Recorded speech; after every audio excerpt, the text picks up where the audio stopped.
Hey, what's up? David.Rosen here, Douglas Elliman Real Estate, team leader David.Rosen team, and today I'm going to talk to you about what do you do when you're trying to buy a home and the listing agent is MIA.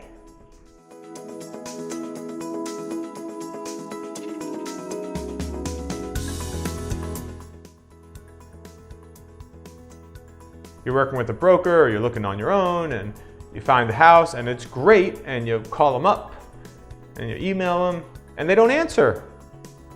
Now, that might sound like it never happens, but let me tell you something, that happens all the time. Do you know that 90% of the people who get their real estate license and get into real estate are only in the business for less than 5 years? That means that 90% of the people that you might interact in this process are unqualified.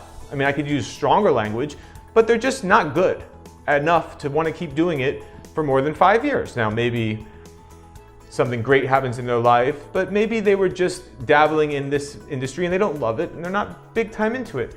Maybe they're a one-man show or one-woman show, they don't work on a team, but a lot of times, for a lot of different reasons, a listing agent is unresponsive. So let's go through the reasons. One, they are greedy. They already have an offer. It may or may not be a good offer, but they don't care. They don't want to, quote unquote, waste their time, so they just don't respond to anyone. You have to break through to them. Two, they don't use technology well. That can happen. You have to call them, you have to find them, you have to double check that the contact information you have for them is getting through to them. Three, they're doing what's called protecting a direct deal. They have a buyer that they don't have to co-broke with and they try to not bring anyone else in because they don't want to submit those person's offers, even though their direct deal, even though that will not benefit their client, even though they signed multiple contracts that said they would not do stuff like that, they might do it. Now, is that a large part of the market? I know, David, you just said 90% of brokers don't stay in the business. Well, yeah, but let me tell you something. That 90% makes up the 80% that does less than 20% of the business. So 80% of the business is done by the 20% who've been in the business for a long time and or work on teams that do most of the transactions and they play fair.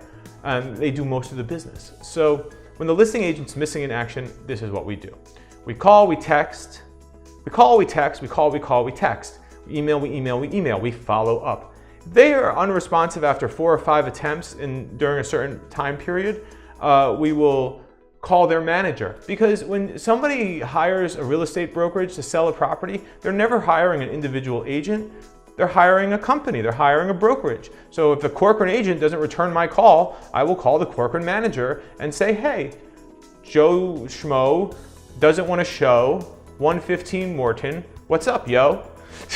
Maybe I won't say it exactly like that, but you get the gist.